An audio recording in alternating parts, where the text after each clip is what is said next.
नमस्कार दोस्तों, कैसे हैं आप लोग। सोनू सूद के ऊपर इनकम टैक्स डिपार्टमेंट ने इल्जाम लगाया कि इन्होंने 20 करोड़ रुपए का टैक्स इवेजन किया है। अभी के लिए इतना निकल के आ रहा है अमाउंट, हो सकता है बाद में थोड़ा और बढ़ जाए। इस बात को लेकर पॉलिटिकल गर्मा गर्मी बहुत हो गई है। रीजन क्या है? इनकम टैक्स डिपार्टमेंट केंद्र सरकार के अंदर काम करता है और रिसेंटली सोनू सूद ने आम आदमी पार्टी को ज्वाइन किया दिल्ली में, और आम आदमी पार्टी बीजेपी की बनती नहीं है। तो आम आदमी पार्टी और शिवसेना बोल रही कि इस समय पे ये इनकम टैक्स की रेड करवाना और ओवरऑल इनके एग्जाम लगाने का क्या मोटिव है। क्या आम आदमी पार्टी ज्वाइन की सोनू सूद ने इसलिए इल्जाम लगाया जा रहा है? तो बीजेपी की कुछ नेता सामने आए और उन्होंने बोला कि इनकम टैक्स डिपार्टमेंट ऑटोनॉमस तरीके से काम करता है, ऐसा नहीं कि पॉलिटिशियंस कुछ बोल देंगे और इनकम टैक्स डिपार्टमेंट काम करने लगेगा। तो अब ये पॉलिटिक्स चल रही है, इसको अलग हटाओ। हमारे लिए यहाँ पे क्या इंपॉर्टेंट है? आपको लगेगा कि ये बॉलीवुड से रिलेटेड न्यूज है, नहीं, ये बॉलीवुड से रिलेटेड न्यूज नहीं है। क्योंकि यहाँ पे क्राउड फंडिंग की बात की जा रही है, यहाँ पे फॉरेन कंट्रीब्यूशन रेगुलेशन एक्ट की बात की जा रही है। और तीसरा, अगर टैक्स इवेजन होता है तो टैक्स इवेजन किस प्रकार से करा जाता है, जो भी यहाँ पे मोडस ऑपरेंडी बता रही है इनकम टैक्स डिपार्टमेंट, उसको समझना जरूरी है। अब जो सबसे पहला इल्जाम यहाँ पे सोनू सूद के ऊपर लगाया जा रहा है वो है क्राउड फंडिंग का। सोनू सूद की एक नॉट प्रॉफिट कंपनी है सूद चैरिटी फाउंडेशन। अब इस सूद चैरिटी फाउंडेशन में सोनू सूद ने इंडिया से भी पैसे उठाए और फॉरेन से भी पैसे उठाए। पैसे किसके थ्रू उठाए गए? क्राउड फंडिंग के थ्रू उठाए गए। अब आप बोलोगे क्राउड फंडिंग क्या होता है? क्राउड के थ्रू आप पैसों को इकट्ठा करो। फॉर एग्जाम्पल, कुछ दिन पहले मैंने आपको एक केस बताया था, केरला का केस था ये। केरला में एक बच्ची थी जिसको प्रॉब्लम थी एसएमए की, ठीक है, स्पाइनल मस्कुलर एट्रोफी। लड़का था शायद, उसकी बहन ने एक अपील इशू की थी, बहुत इमोशनल अपील थी, और केरला में 18 करोड़ रुपए जमा कर लिए गए थे बहुत कम समय में। तो ये क्या है? क्राउड फंडिंग है। अब 18 करोड़ रुपए एक आदमी तो दे नहीं सकता, लेकिन किसी ने 200 दिए, किसी ने 100 दिए, किसी ने 500 दिए, किसी ने 400 दिए। इस प्रकार से हजारों 2000 लोग जब पैसे दे देंगे, 18 करोड़ रुपए इकट्ठे हो जाएंगे। ठीक है, तो ये क्या तरीका हो गया? ये हो गया क्राउड फंडिंग। अब ये जो सूद चैरिटी फाउंडेशन है, इसके पास भी लगभग 18 करोड़ रुपए है, जिसमें से लगभग आप कह सकते हो कि 2.1 करोड़ रुपया बाहर से आया, फॉरेन से आया। और इसको इनकम टैक्स डिपार्टमेंट बोल रहा है this is a violation of FCRA, foreign contribution regulation act. Foreign contribution regulation act ये बोलता है कि कोई भी नॉन प्रॉफिट अगर विदेश से पैसा मंगाता है क्राउड फंडिंग के बहाने, तो उसको पहले भारत सरकार को बताना पड़ेगा। अब क्या भारत सरकार क्राउड फंडिंग को रेगुलेट करता है, ये गलत है या सही है, इसको समझने की कोशिश करते हैं। देखिए, FCRA के अंदर विदेशी मार्केट से पैसा मंगवाना क्राउड फंडिंग में, इसको भारत सरकार को रेगुलेट करना बहुत ज्यादा जरूरी होता है। मैं आपको बता दूं, यहां पे सोनू सूद के ऊपर टैक्स इवेजन का इल्जाम लगा है। टैक्स इवेजन का मतलब क्या होता है कि जितना आपने पैसा कमाया उस पैसे के हिसाब से आपने टैक्स नहीं दिया, इसको बोलते हैं टैक्स इवेजन।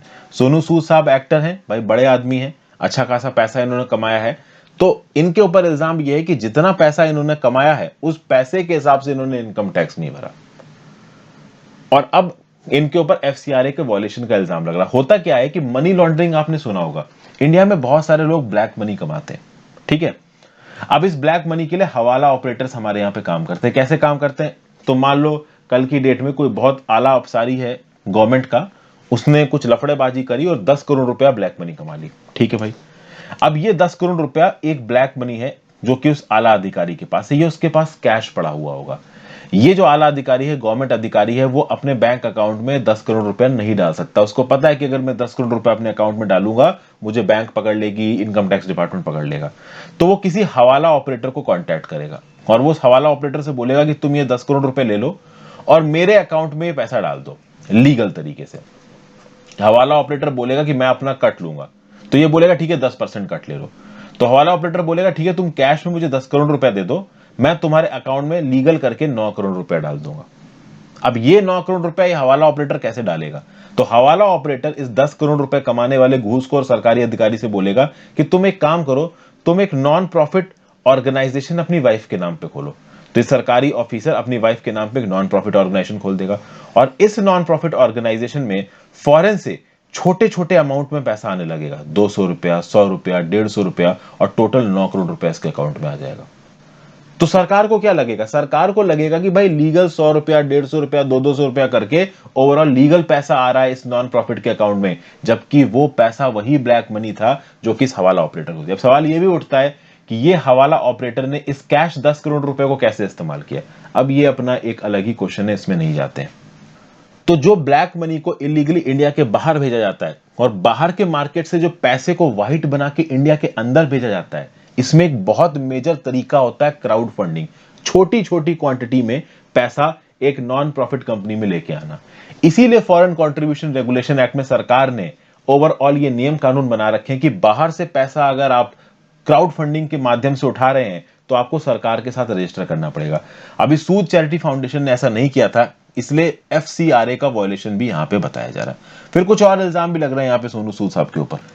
जो भी पैसा सोनू सूद साहब कमाते हैं, उस पैसे को इन्होंने अपनी इनकम ना दिखा के इसको लोन की तरह दिखाया।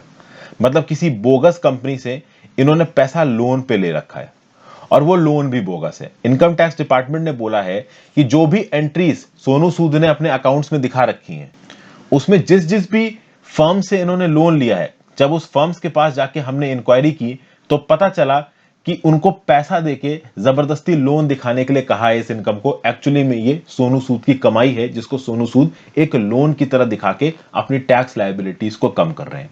ये इल्जाम लगाया जा रहा है। This is a sort of tax evasion. मैं बता रहा हूं, ये टैक्स डिपार्टमेंट का स्टेटमेंट है, हर मीडिया आउटलेट में छपा है, आप जाके देख सकते हो। मैं आपको यहां पे समझाने की कोशिश ये कर रहा हूं कि किस प्रकार से ओवरऑल पैसे को कैमोफ्लेज किया जाता है। मैं टेक्निक्स बता रहा हूं, सोनू सूद ने यहां किया नहीं किया वो हमारा ऑब्जेक्टिव नहीं है, वो इन्वेस्टिगेशन एजेंसी और कोर्ट देखेंगी। फिर कभी कभी क्या करता है कि सोनू सूद साहब बहुत सारे एडवर्टीजमेंट वगैरह करते होंगे, तो प्रोफेशनल जो इनकी पैसों की कमाई है ना, प्रोफेशनल रिसिप्ट्स को ये लोन रिसिप्ट्स की तरह दिखाते थे, अपनी इनकम को ये लोन रिसिप्ट्स की तरह दिखाते थे। प्लस ये भी बताया गया कि इनकी जो सूद चैरिटी फाउंडेशन में 18 करोड़ रुपए आए हैं, उसमें से अभी भी 17 करोड़ रुपए आइडल पड़े हुए हैं, इन्होंने खर्च नहीं किया है। और अभी रिसेंटली 30 करोड़ रुपए की एक प्रॉपर्टी खरीदी है लखनऊ में। एक्चुअली में ऐसा बोला जा रहा है कि लखनऊ बेस्ड कोई रियल एस्टेट फर्म है जिसके साथ सोनू सूद ने अपना टाई अप किया है और उसमें अच्छा खासा पैसा इन्वेस्ट किया है।